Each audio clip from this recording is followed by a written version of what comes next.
So, here we are back at the challenge of the couch that makes noises part 2. This is our follow-up video.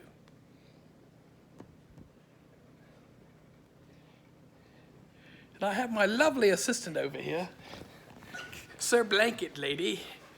I don't know what she's doing, but anyways, I'm going to give you the follow-up to the video that I should have done a long time ago about the couch that makes noises. Now I'm going to tell you, these noises ain't too cool, man. So here we go.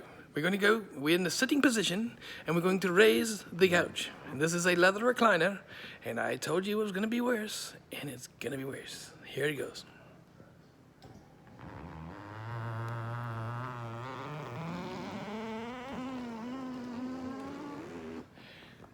And if you didn't hear that, you need a miracle here. So here we are in conclusion that this is a couch that has problems, and the longer that the couch is around, probably the more noise it's going to make. So that's the conclusion of this experiment. That's my assistant. See, I tried to catch her. You know, she's sleeping. I don't know.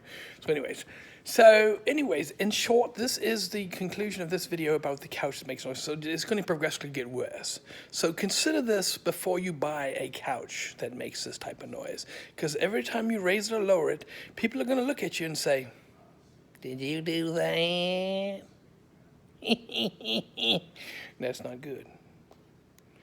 Over and out. Till next time. Peace. Love you. We out of here.